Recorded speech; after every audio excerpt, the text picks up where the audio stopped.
Hello learners, welcome back to our channel remarkable studies. आज की video है part 68 हमारे कैश फ्लो स्टेटमेंट चैप्टर की।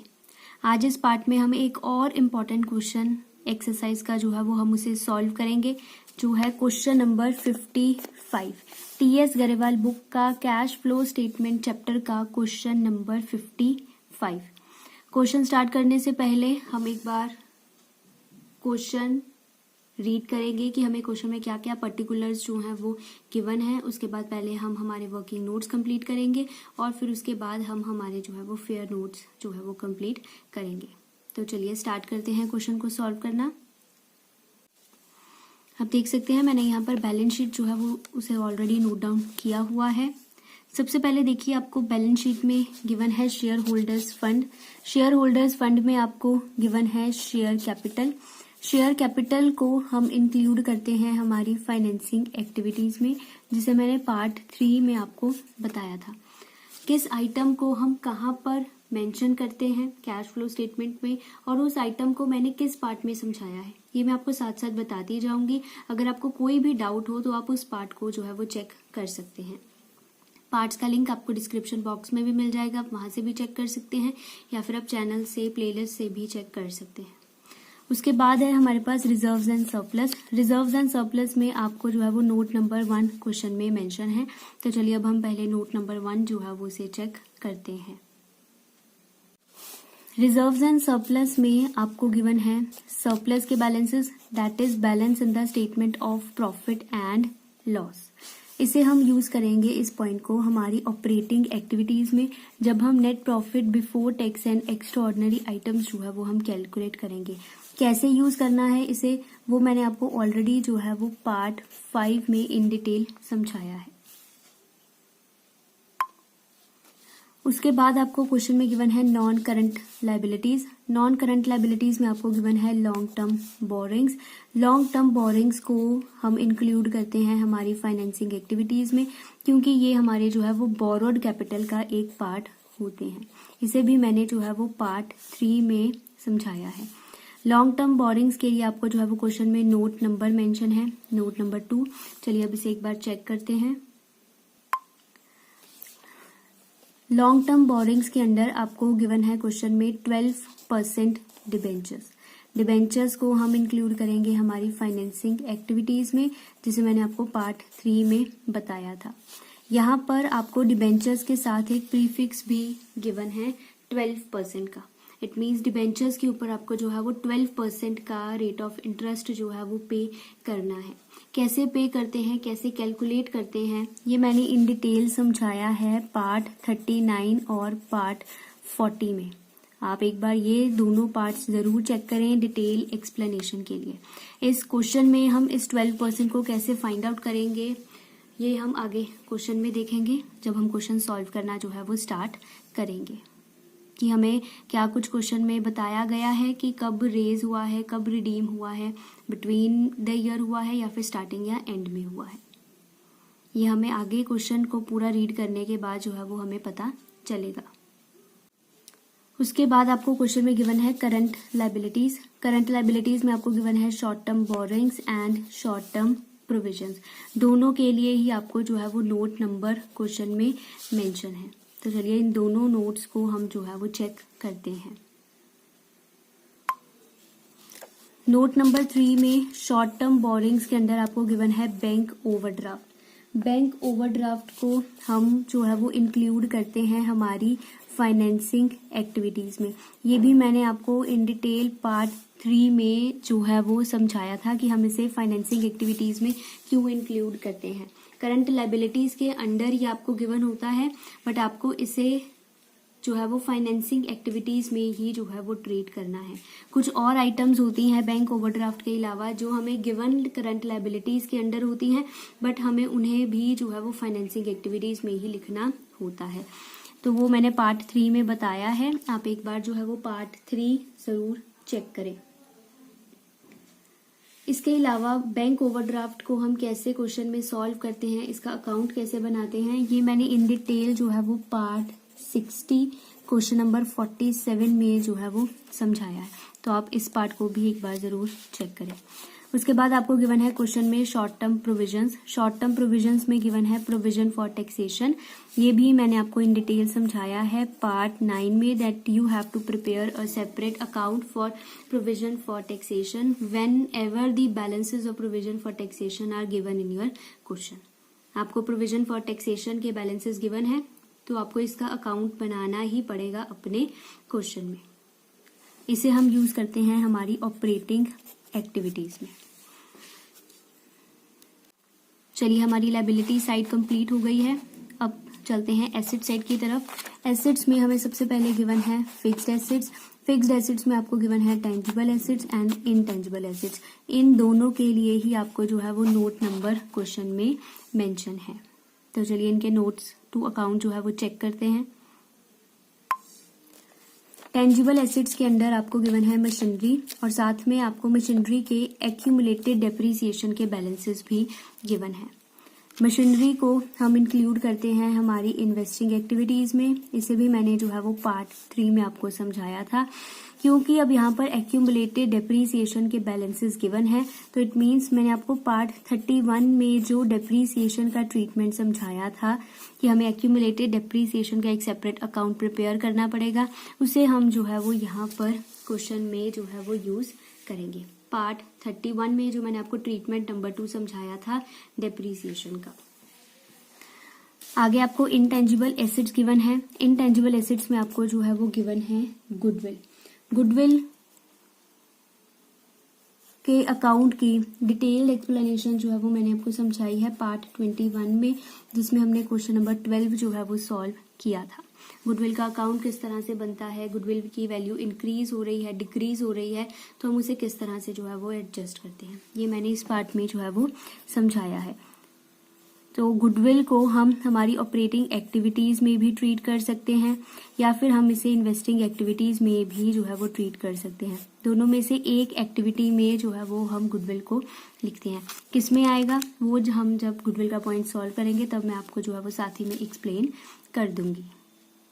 उसके बाद आपको क्वेश्चन में गिवन है करंट एसेट्स। करंट एसेट्स आपको नॉन करंट इन्वेस्टमेंट भी जो है वो क्वेश्चन में गिवन है।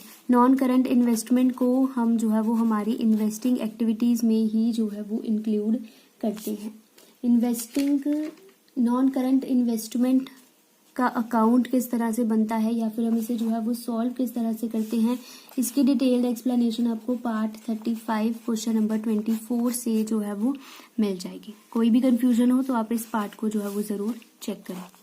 उसके बाद गिवन है करंट एसेट्स। करंट एसेट्स में गिवन है सबसे पहले आपको करंट इन्वेस्टमेंट।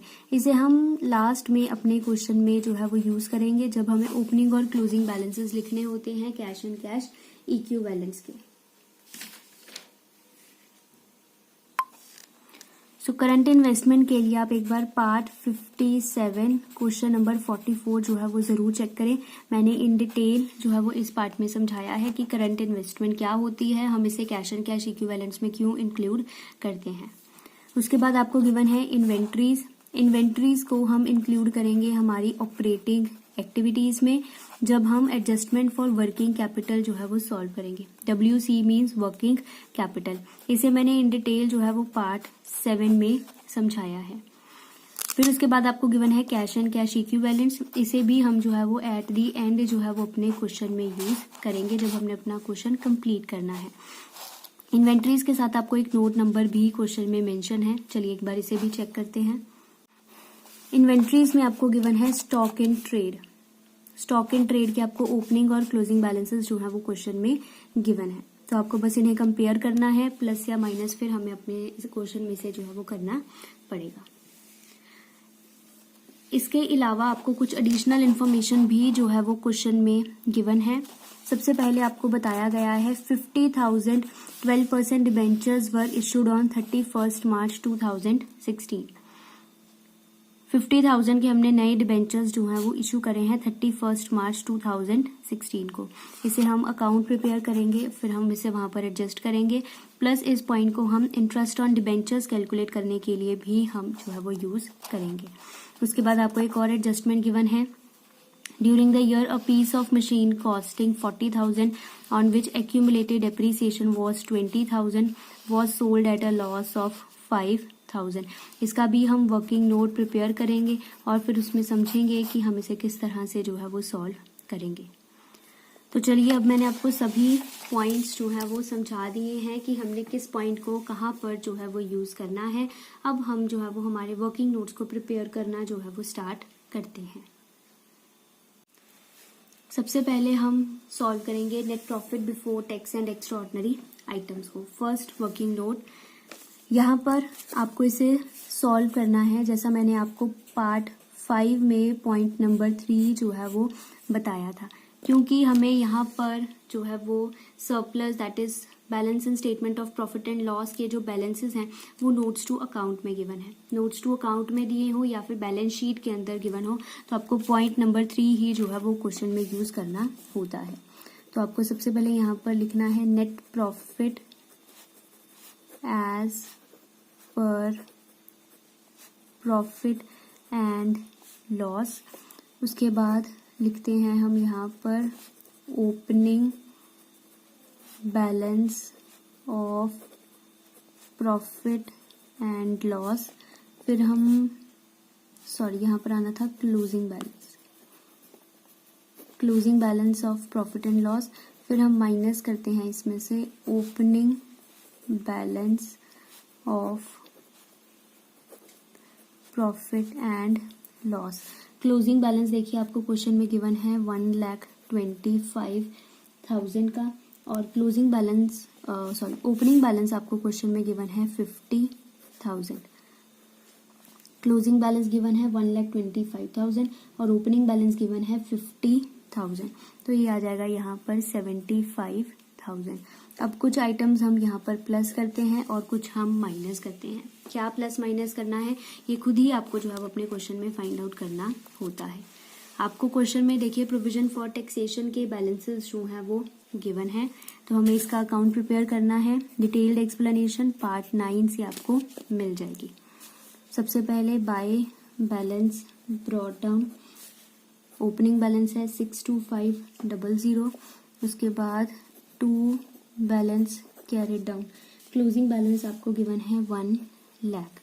अब आपको क्वेश्चन में और कोई भी इंफॉर्मेशन गिवन नहीं है इस अकाउंट से रिलेटेड, तो यहाँ पर 2 चीजें और आती हैं इस अकाउंट में, एक 2 बैंक पेड और एक by profit and loss made. मैंने आपको पार्ट 9 में भी समझाया था, अगर आपको पेड और मेड में से दोनों में से कोई भी आइटम गिवन ना हो तो आपको कैसे अकाउंट कंप्लीट करना है।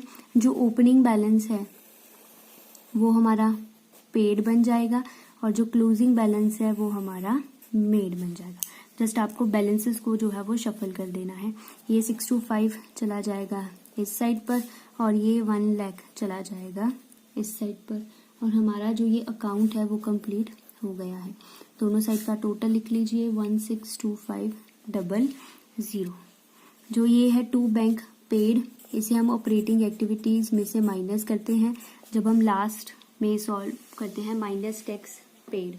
और जो ये by profit and loss made है हम इसे ऐड करते हैं जब हम net profit before tax and extra ordinary items जो है वो कैलकुलेट करते हैं। इट मीन्स ये 1 लाख जो है वो ऊपर प्लस हो जाएगा। यहाँ पर लिख दीजिए प्रोविजन फॉर टैक्सेशन मेड और साथ में मेंशन कर दीजिए वर्किंग नोट नंबर 2 1 लाख। बस यही 2 आइटम्स हैं जो यहाँ पर आएंगी। अब आप बस इनका जो है वो टोटल कर लीजिए 1,75,000 और हमारा जो ये 2 वर्किंग नोट्स जो हैं वो कंप्लीट हो गए हैं। चलिए अब चलते हैं नेक्स्ट अकाउंट की तरफ, जो है हमारे गुडविल का। गुडविल का अकाउंट की डिटेल्ड एक्सप्लेनेशन आपको पार्ट 21 क्वेश्चन नंबर 12 से जो है वो मिल जाएगी। चलिए स्टार्ट करते हैं। सबसे पहले 2 balance brought down, opening balance जो है वो आपको क्वेश्चन में गिवन है गुडविल का 75,000 और closing balance by balance carried down, closing balance जो है वो आपको गिवन है 50,000 और कोई भी एडजस्टमेंट आपको इस अकाउंट से रिलेटेड जो है वो क्वेश्चन में गिवन नहीं है, तो इट मीन्स अब आपको बस इस अकाउंट को बैलेंस करना है। तो सबसे पहले देखिए डेबिट साइड का टोटल यहाँ पर ज़्यादा है 75,000, क्रेडिट साइड पर जो है वो डिफरेंस बच रहा है 25,000 का। तब आपको इसे किस नेम से डालना है, आपको इसे डालना है by profit and loss return of के नेम से। रिटर्न ऑफ साथ में लिख दीजिए बैलेंसिंग फिगर 25,000। क्यों लिखा है, राइट ऑफ में बैलेंस क्यों डाला है, ये आपको इस पार्ट से इसकी डिटेल एक्सप्लेनेशन मिल जाएगी। अब जो हमने लिखा है ये बाय प्रॉफिट एंड लॉस, इसे हम इंक्लूड करेंगे हमारी ऑपरेटिंग एक्टिविटीज में और हम इसे प्लस करेंगे under non cash and non operating expenses में। अगर आप चाहें तो आप इसे ओरली भी जो है वो सॉल्व कर सकते थे। गुडविल का ओपनिंग बैलेंस गिवन है 75 और क्लोजिंग बैलेंस है 50,000 का। ठीक है, गुडविल की वैल्यू जो है वो डिक्रीज हो रही है, पहले 75,000 था, अब हो गई है 50,000। ठीक है, गुडविल की वैल्यू डिक्रीज हो रही है। डिक्रीज मीन्स हमने जो है वो गुडविल को अपने बुक्स में से राइट ऑफ कर दिया है। ठीक है, जब तक आपको बताया ना गया हो कि हमने गुडविल को बेचा है, तब तक हमने यही मानकर चलना है कि गुडविल की जो वैल्यू है वो कम किसकी वजह से हुई है, कि हमने गुडविल को अपनी बुक्स में से जो है वो राइट ऑफ कर दिया है। ठीक है, अगर आप चाहते तो आप इसे ओरली भी जो है वो सॉल्व कर सकते थे, तब भी आंसर 25,000 ही आएगा गुडविल रिटर्न ऑफ। अब चलते हैं नेक्स्ट अकाउंट की तरफ। नेक्स्ट है हमारे पास नॉन करंट इन्वेस्टमेंट का अकाउंट। नॉन करंट इन्वेस्टमेंट का अकाउंट कैसे प्रिपेयर होता है, इसकी detailed explanation part 35 question number 24 से जो है वो आपको मिल जाएगी, तो आप इस पार्ट को एक बार जरूर चेक करें। सबसे पहले हम यहाँ पर लिखेंगे to balance brought down. Opening balance जो है वो आपको क्वेश्चन में गिवन है 50,000। उसके बाद by balance carry down. Closing balance जो है वो आपको गिवन है 75,000 और कोई भी एडजस्टमेंट नहीं है नॉन करंट इन्वेस्टमेंट से रिलेटेड, तो अब हमें इस अकाउंट को जो है वो बस बैलेंस करना है। टोटल जो है वो यहाँ पर क्रेडिट साइड का ज्यादा है 75,000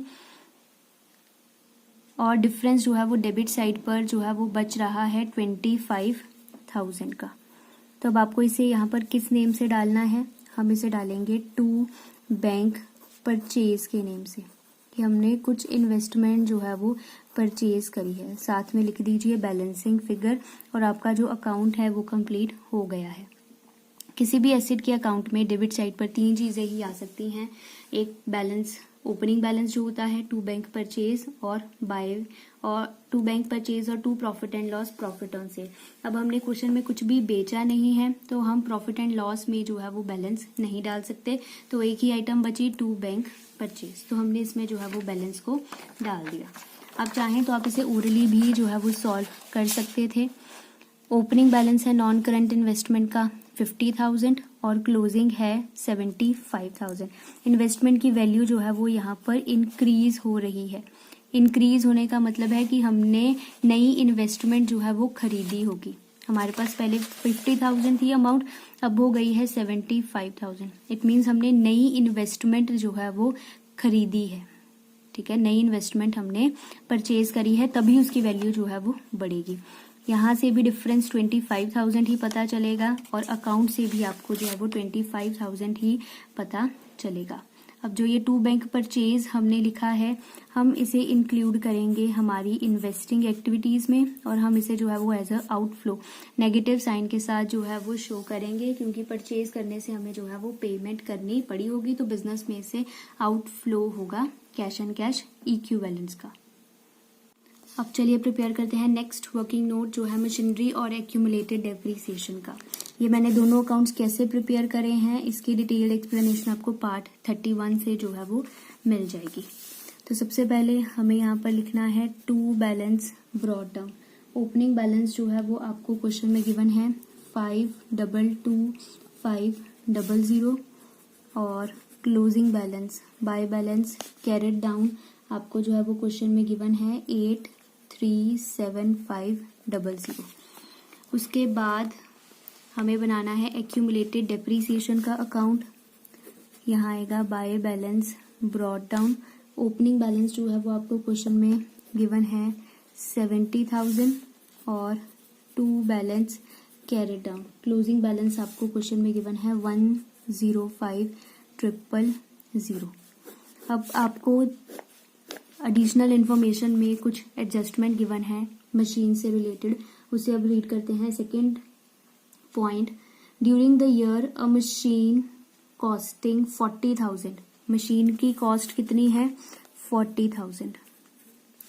40,000 on which accumulated depreciation was 20,000, जिसके ऊपर हमने 20,000 की डेप्रीसिएशन जो है वो चार्ज की है। It means return down value हो गई हमारे एसेट की 20,000। Return down value book value या फिर नेट वैल्यू सभी का मतलब सेम है। 20,000 हमारे पास आ गई हमारी रिटर्न डाउन वैल्यू। और फिर आपको बताया गया है was sold at a loss of 5,000। हमें लॉस हुआ है बेचने पर, वो भी 5,000 का। अब आपको लॉस बोला गया है, हुआ है 5,000 का। तो 20,000 की आइटम को हम कितने के ऊपर बेचेंगे कि हमें 5,000 का जो है वो लॉस होगा? हम जब 15,000 के ऊपर उसे बेचेंगे। लॉस हुआ है, इट मीन्स 5,000 घाटे के ऊपर हमने जो है वो बेचा है। आप इसे इस तरह से भी कैलकुलेट कर सकते थे, 20,000 माइनस 5,000, तब भी आपका आना था 15,000। रिटर्न डाउन वैल्यू में से लॉस माइनस कर दो, आपके पास सेल वैल्यू आ जाएगी। अगर यहाँ पर प्रॉफिट होता तो हम इसे जो है वो यहाँ पर प्लस कर देते। फिर हमारे पास यहाँ आना था 25,000। ध्यान रखें, लॉस हुआ है या फिर प्रॉफिट हुआ है। लॉस हुआ है तो माइनस करके अमाउंट आएगी, प्रॉफिट हुआ है तो प्लस करके आएगी। अब हमने सारी चीजें कैलकुलेट कर ली हैं। अब आपको जो है वो अकाउंट्स में सारी इन्फॉर्मेशन को फिल करना है। सबसे पहले कंप्लीट करते हैं एक्यूमुलेटेड डेप्रीसिएशन का अकाउंट। यहाँ पर हम लिखते हैं एसेट का नेम टू मशीनरी, और यहाँ पर हम इंक्लूड करते हैं डेप्रीसिएशन ऑन सेलिंग पार्ट। बेचने वाले पार्ट के ऊपर जितनी डेप्रीसिएशन लगती है वो हमने अभी क्वेश्चन में लगाई है 20,000। ये 20,000 जो है वो यहाँ पर आएगा। अब एक चीज और आएगी यहाँ पर, बाय प्रॉफिट एंड लॉस, जो होती है हमारी डेप्रीसिएशन फॉर फुल ईयर। पूरे साल की डेप्रीसिएशन जो है वो एसेट के ऊपर जो है वो कितनी लगेगी वो गिवन नहीं है क्वेश्चन में। उसे हम जो है वो एज अ बैलेंसिंग फिगर जो है वो अपने क्वेश्चन में कैलकुलेट कर लेंगे। सबसे पहले टोटल कीजिए डेबिट साइड का, 20,000 प्लस 105,000, ये आ जाएगा 125,000। उसमें से माइनस कर दीजिए 70,000, ये आ जाएगा यहाँ पर 55,000। और आपका जो ये अकाउंट है वो कंप्लीट हो गया है। अब कंप्लीट करते हैं एसेट का अकाउंट। एसेट के अकाउंट में हमने यहाँ पर डाला सबसे पहले बाय बैंक सेल। सेल हमें पता चली हमने करी है 15,000 की। सेल करने पर लॉस हुआ है, so profit and loss on sale. Loss हुआ है हमें 5,000 का। अब एक और चीज आती है यहाँ पर, वो है बाय एक्यूमुलेटेड डेप्रीसिएशन। वो जो ये अमाउंट होगी वो आपको जो है वो यहाँ पर लिखनी होती है। तो हमने यहाँ पर लिख दिया 20,000। ये 20,000 यहाँ पर आपको लिखना है। अब हमारा जो ये अकाउंट है वो कंप्लीट हो गया है। अब आपको बस जो है वो फाइंड आउट करना है कि अब आपका जो अकाउंट है ये बैलेंस हो चुका है या फिर नहीं हुआ है। तो हमने चेक किया, हमारी क्रेडिट साइड का टोटल जो है वो ज्यादा है और टोटल है 877,500, और डेबिट साइड पर जो है वो डिफरेंस बच रहा है 355,000 का। अब आपको इस बैलेंस को किस नेम से जो है वो यहाँ पर डालना है, इसे हम डालेंगे टू बैंक परचेज के नेम से। साथ में लिख दीजिए बैलेंसिंग फिगर, और आपका जो ये अकाउंट है वो कंप्लीट हो गया है। आपका जो ये अकाउंट है वो अब कंप्लीट हो गया है। इधर डेबिट साइड पर एक चीज और आ सकती थी, to profit and loss profit on sale, but हमने उसमें जो है वो बैलेंसिंग फिगर को नहीं डालना है क्योंकि हम ऑलरेडी जो है वो लॉस क्वेश्चन में डाल चुके हैं। तो एक या तो प्रॉफिट आ सकता है या फिर लॉस आ सकता है। लॉस ऑलरेडी डाला हुआ है तो हम यहाँ पर अब दोबारा से प्रॉफिट जो है वो नहीं डालेंगे। तो एक ही आइटम बची डालने के लिए जो थी टू बैंक परचेज, उसमें हमने जो है वो बैलेंसिंग फिगर को डाल दिया। अब जो हमने इधर डाला है टू बैंक परचेज, हम इसे ऑपरेटिंग एक्टिविटीज में जो है वो एज अ आउटफ्लो शो करेंगे, क्योंकि परचेज करा है तो परचेज करने से जो है वो बिजनेस में से आउटफ्लो होगा। जो हमने यहाँ लिखा है बाय बैंक सेल, इसे हम इन्वेस्टिंग एक्टिविटीज में पॉजिटिव अमाउंट से शो करेंगे, क्योंकि हमने कुछ ना कुछ सेल करा है तो सेल करने से बिजनेस में जो है वो इनफ्लो होगा। जो ये by profit and loss on cell लिखा है, इसे हम ऑपरेटिंग एक्टिविटीज में ऐड करेंगे under non cash and non operating expenses में। इस बाय एक्यूमुलेटेड डेप्रीसिएशन का अब कोई भी यूज नहीं है हमारे क्वेश्चन में, ये सिर्फ हमें अकाउंट कंप्लीट करने के लिए जो है वो जरूरी होता है। और जो ये टू मशीनरी है, इसे भी हमने अब कहीं भी नहीं लिखना है। और जो ये बाय प्रॉफिट एंड लॉस हमने लिखा है, हम इसे ऑपरेटिंग एक्टिविटीज में जो है वो इंक्लूड करेंगे और हम इसे प्लस करते हैं under non cash and non operating expenses में इस प्रॉफिट एंड लॉस को। चलिए, अब मैंने आपको सारी वैल्यूज बता दी हैं कि कौन सी अमाउंट को हमने जो है वो कहाँ पर लिखना है। आई होप आपको ये पॉइंट अब बहुत अच्छे से क्लियर हो गया होगा कि हम एसेट का, एक्यूमुलेटेड डेप्रीसिएशन का और जो आपको एडिशनल इन्फॉर्मेशन गिवन होती है उसे हम किस तरह से सॉल्व करते हैं। कोई भी डाउट हो तो आप पार्ट 31 जो है वो उसे जरूर चेक करें। चलिए, अब प्रिपेयर करते हैं बैंक ओवरड्राफ्ट का अकाउंट। इस अकाउंट की डिटेल्ड एक्सप्लेनेशन आपको पार्ट 60 क्वेश्चन नंबर 47 से जो है वो मिल जाएगी, तो आप एक बार इस पार्ट को जो है वो जरूर चेक करें। तो सबसे पहले हमने यहाँ पर लिखना है bye balance brought down. Overdraft का आपको ओपनिंग बैलेंस जो है वो क्वेश्चन में गिवन है 37500 और क्लोजिंग बैलेंस जो है वो आपको गिवन है 75,000 का। अब और कोई भी इंफॉर्मेशन आपको गिवन नहीं है इस अकाउंट से रिलेटेड, तो इट मीन्स आपको बस जो है वो इस अकाउंट को बैलेंस करना है। यहाँ पर जो टोटल है वो डेबिट साइड का ज्यादा है 75,000 और डिफरेंस जो है वो क्रेडिट साइड पर बच रहा है 37500 का। आपको इसे डालना है बाय बैंक के नेम से, बाय बैंक बैलेंसिंग फिगर, और साथ में लिख दीजिए raising of bank overdraft. BO means bank overdraft, और आपका ये अकाउंट जो है वो कंप्लीट हो जाएगा। ये अकाउंट बना कैसे है ये आप पार्ट 60 से जो है वो एक बार चेक कर सकते हैं। जो ये बाय बैंक हमने लिखा है, हम इसे इंक्लूड करेंगे हमारी फाइनेंसिंग एक्टिविटीज में एज एन इनफ्लो, क्योंकि हमने ओवरड्राफ्ट रेज किया है। इट मीन्स ओवरड्राफ्ट की फैसिलिटी हमने जो है वो ली है। इट मीन्स हमारे बिजनेस में जो है वो पैसा आएगा। सो आप यहाँ पर साथ में जो है वो नोट भी मेंशन कर सकते हैं कि bank overdraft is a type of borrowing, so it will be included in our financing activities, कि हमने इसे फाइनेंसिंग एक्टिविटीज में जो है वो क्यों इंक्लूड किया है, because it is a type of borrowings. और जितनी भी हमारी बोरोइंग्स होती हैं ये हमें इन्हें जो है वो फाइनेंसिंग एक्टिविटीज में ही जो है वो इंक्लूड करना होता है, क्योंकि एक तरह से जो है वो हमारे बिजनेस को फाइनेंस करने में हमें जो है वो हेल्प करती हैं। तो चलिए, अब बाकी के अकाउंट भी हम सॉल्व करते हैं आगे। नेक्स्ट है हमारे पास शेयर कैपिटल का अकाउंट। शेयर कैपिटल का अकाउंट हम किस तरह से प्रिपेयर करते हैं ये मैंने पार्ट 46 क्वेश्चन नंबर 33 में जो है वो in detail with journal entry समझाया है कि हम ये अकाउंट किस तरह से प्रिपेयर करते हैं। तो आप एक बार इस पार्ट को जो है वो जरूर चेक करें। सबसे पहले by balance brought down. Opening balance आपको क्वेश्चन में गिवन है शेयर कैपिटल का 3,50,000। उसके बाद गिवन है closing balance to balance carried down, आपको गिवन है 4,50,000 का। अब और कोई भी एडजस्टमेंट यहाँ पर क्वेश्चन में गिवन नहीं है, तो आपको बस इस अकाउंट को जो है वो बैलेंस करना है।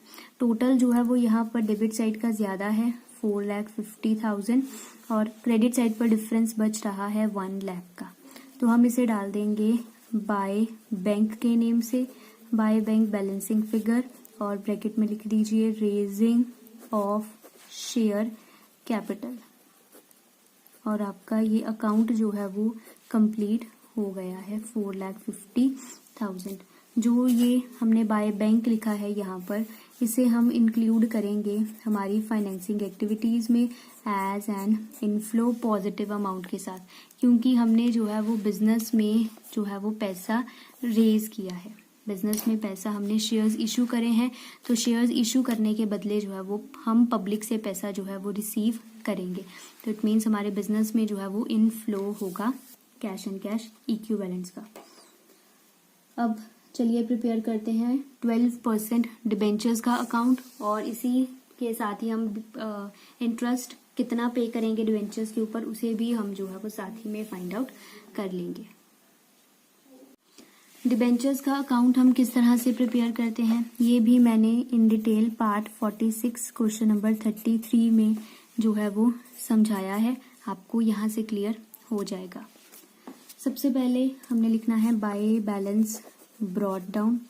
ओपनिंग बैलेंस जो है वो आपको क्वेश्चन में गिवन है 175,000 और आपको गिवन है closing balance to balance carried down 225,000। आपको क्वेश्चन में एडिशनल इन्फॉर्मेशन में एक एडजस्टमेंट भी गिवन है डिबेंचर से related. 50,000 12% debentures were issued on 31 मार्च 2016। हमने 31 मार्च 2016 को नए डिबेंचर्स जो हैं वो इशू करे हैं या फिर रेज करे हैं, एक ही मतलब होता है। सो हम यहाँ पर लिख देंगे बाय बैंक, ब्रैकेट में लिख दीजिए इशूइंग ऑफ डिबेंचर्स। हमने डिबेंचर्स जो हैं वो इशू करे हैं 50,000 के। अब आपको चेक करना है कि क्या आपका अकाउंट बैलेंस हो गया है या फिर नहीं हुआ है।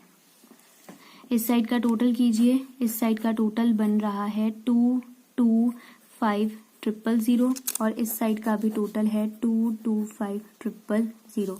इट मीन्स हमारा जो अकाउंट है वो यहाँ पर कंप्लीट हो गया है।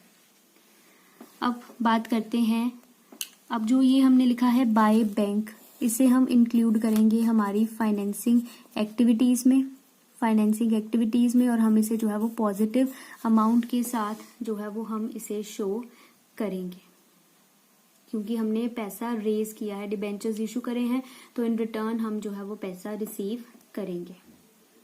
अब नेक्स्ट पॉइंट की तरफ चलते हैं, जिसमें हमने कैलकुलेट करना है इंटरेस्ट ऑन 12% डिबेंचर्स।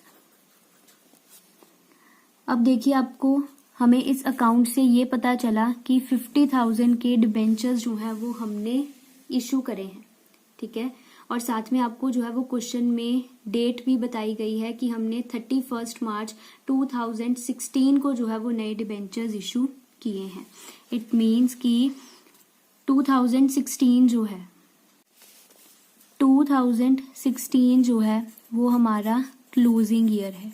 2016 जो है वो हमारा क्लोजिंग ईयर है और हमने 31 मार्च 2016 को जो है वो नए डिबेंचर्स जो है वो इशू करे हैं।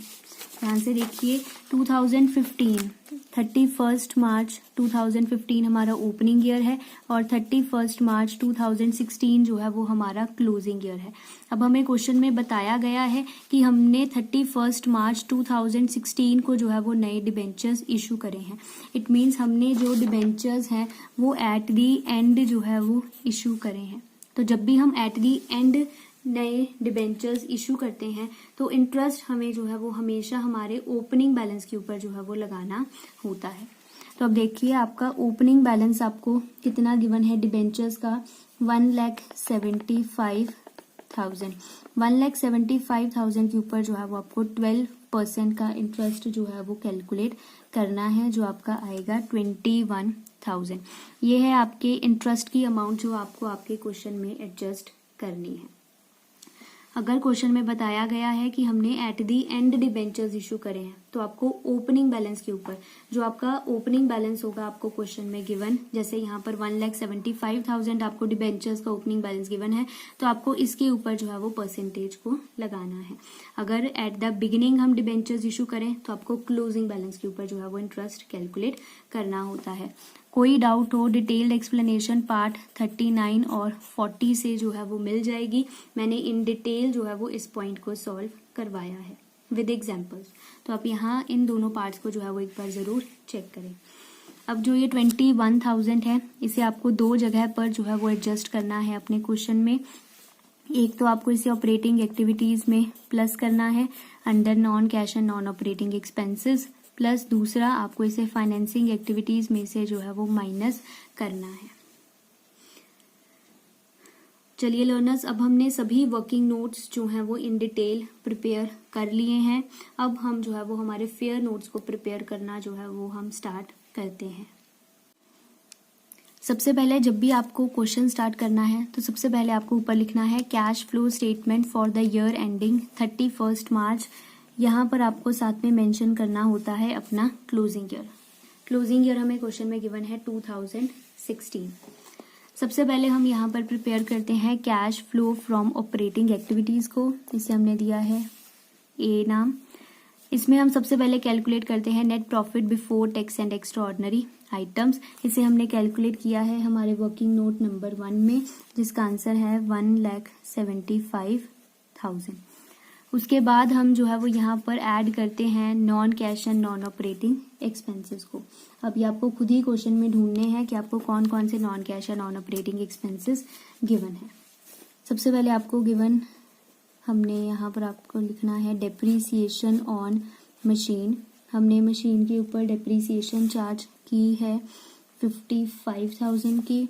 फिर उसके बाद हमने गुडविल को राइट ऑफ किया है, गुडविल रिटर्न ऑफ 25,000।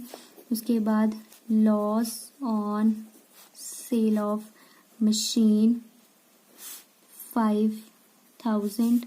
उसके बाद इंटरेस्ट ऑन डिबेंचर्स, अभी हमने कैलकुलेट किया 21,000। उसके बाद हम माइनस करते हैं non cash and non operating incomes को। क्वेश्चन में आपको कोई भी नॉन कैश या नॉन ऑपरेटिंग इनकम जो है वो गिवन नहीं है, तो हमने यहाँ पर जो है वो ब्लैंक डाल दिया है। आपको वर्किंग नोट नंबर भी जो है वो यहाँ पर मेंशन ज़रूर करने हैं कि आपने किस आइटम को जो है वो कहाँ से फाइंड आउट किया है। अब बस आपको इन सभी आइटम्स को प्लस करना है, इन सभी को प्लस कर दीजिए और प्लस करके आपको इसे लिखना है यहाँ पर बाहर आउटर कॉलम में। आपका आंसर आएगा 106,000। अब आपको प्लस करना है 106,000 प्लस 1,75,000 को, तो ये आपका आंसर आ जाएगा 2,81,000। ये आपके पास अमाउंट आई है operating profit before working capital changes. उसके बाद हम सॉल्व करते हैं एडजस्टमेंट फॉर वर्किंग कैपिटल को। एडजस्टमेंट फॉर वर्किंग कैपिटल को सॉल्व करने के टाइम हम प्लस करते हैं decrease in current asset and increase in current liabilities, minus करते हैं increase in current asset and decrease in current liabilities. ये मैंने कैसे यहाँ पर प्लस माइनस आपको लिखवाया है, ये आपको पार्ट 7 से जो है वो इन डिटेल क्लियर हो जाएगा। तो आप एक बार पार्ट 7 जो है वो इसे ज़रूर चेक करें। अब आपको ये अमाउंट्स यहाँ पर जो है वो आपकी बैलेंस शीट से जो है वो पता चल जाएंगी। सबसे पहले करंट लायबिलिटीज चेक करते हैं। करंट लायबिलिटीज में शॉर्ट टर्म प्रोविजंस को हम ऑलरेडी यूज कर चुके हैं हमारे क्वेश्चन में। इसमें बैंक ओवरड्राफ्ट था जिसे हमने फाइनेंसिंग एक्टिविटीज में इंक्लूड किया है, तो अब हम दोबारा बैंक ओवरड्राफ्ट को किसी और एक्टिविटी में इंक्लूड नहीं करेंगे। हमेशा ध्यान रखिएगा बैलेंस शीट में जो भी आइटम्स आपको गिवन होंगी आपको उन्हें किसी एक एक्टिविटी में ही जो है वो लिखना है, दोबारा उसे एक से ज्यादा एक्टिविटीज में हम नहीं लिख सकते। तो इसे अब हम यहाँ नहीं लिखेंगे क्योंकि हम इसे ऑलरेडी यूज कर चुके हैं क्वेश्चन में। शॉर्ट टर्म प्रोविजन को भी हम यूज कर चुके हैं, प्रोविजन फॉर टैक्सेशन को, तो इसे हम दोबारा यहाँ पर यूज नहीं करेंगे। उसके बाद चलते हैं हम करंट एसेट्स की तरफ। करंट एसेट्स में हमें इन्वेंट्रीज गिवन है जिन्हें हमने यूज करना है हमारी वर्किंग कैपिटल में। इसके लिए नोट नंबर मेंशन है, तो चलिए उसे चेक करते हैं। देखिए आपको यहाँ पर वैल्यूज गिवन है स्टॉक इन ट्रेड की। ओपनिंग बैलेंस है 36,000 और क्लोजिंग बैलेंस है 61,000। हमारे जो स्टॉक है उसकी वैल्यू इंक्रीज हो रही है 25,000 से। हमारे स्टॉक की वैल्यू इंक्रीज हो रही है 25,000 से। और जब भी हमारा करंट एसेट इंक्रीज होता है तो हम उसे जो है वो हमारे क्वेश्चन में माइनस करते हैं। तो ये माइनस होगा इंक्रीज इन स्टॉक 25,000।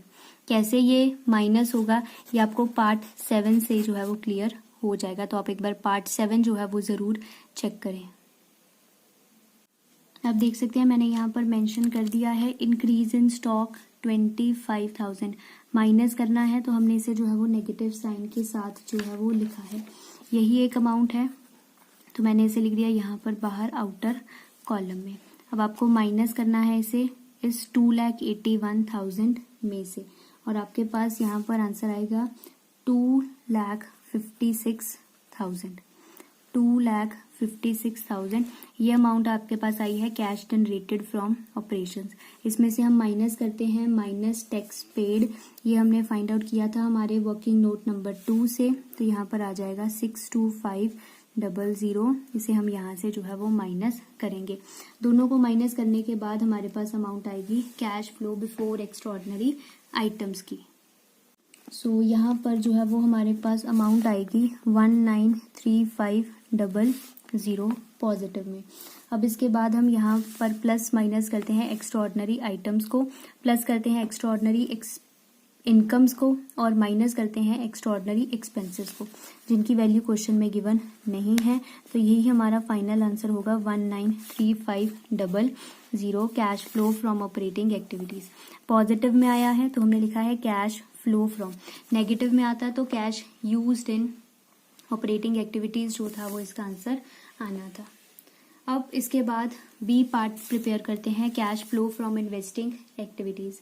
अब हमने जितने भी अकाउंट्स प्रिपेयर करे हैं वहां पर जहां भी टू बैंक या बाय बैंक आया है आपको उन्हें जो है वो यहाँ पर मेंशन करना है cash flow from investing activities के अंडर।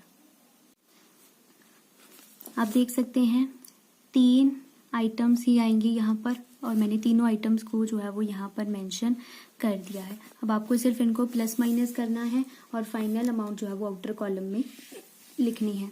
इन तीनों को आपस में प्लस माइनस करने के बाद आपके पास अमाउंट आएगी 365,000 नेगेटिव में, क्योंकि नेगेटिव की अमाउंट्स जो है वो बड़ी हैं तो यहाँ पर आंसर आपका आएगा नेगेटिव में। नेगेटिव में आया है तो आपको लिखना है cash used in investing activities 365,000।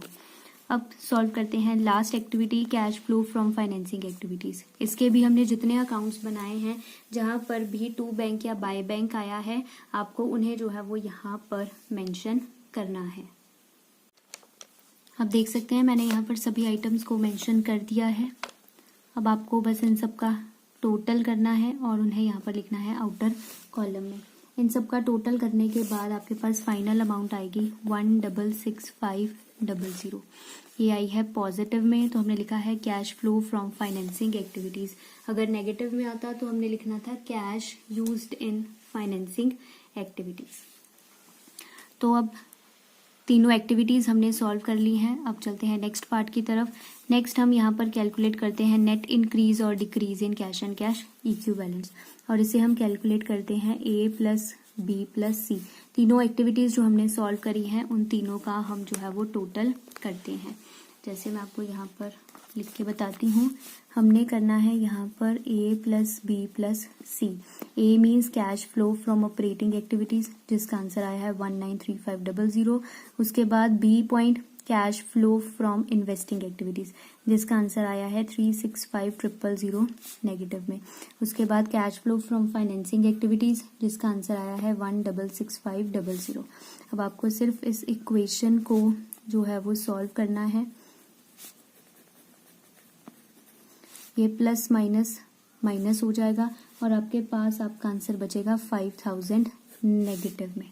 Negative में आया है तो इट मीन्स आपको यहाँ पर लिखना है net decrease in cash and cash equivalents 5,000 और वो भी नेगेटिव में।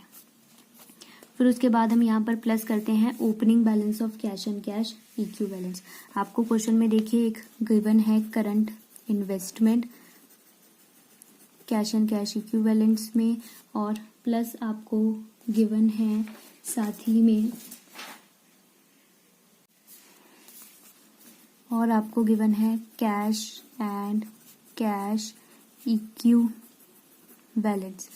करंट इन्वेस्टमेंट की का ओपनिंग बैलेंस आपको जो है वो यहाँ पर गिवन है 35,000, और opening balance of cash and cash equivalents है 26500।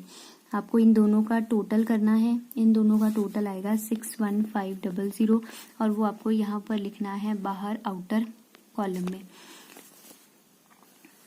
अब आपको इन्हें प्लस करना है, 61500 में से आप माइनस कर दीजिए 5000, तो आपका जो है वो आंसर आएगा 56500।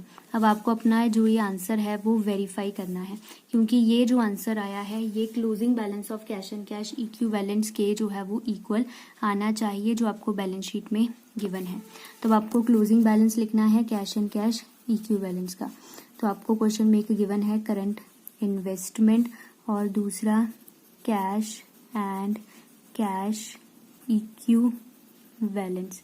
क्लोजिंग बैलेंस आपको करंट इन्वेस्टमेंट का क्वेश्चन में गिवन है, ये यहाँ आना था 20,000, और कैश एंड कैश इक्विवेलेंट्स का क्लोजिंग बैलेंस आपको क्वेश्चन में गिवन है 36500।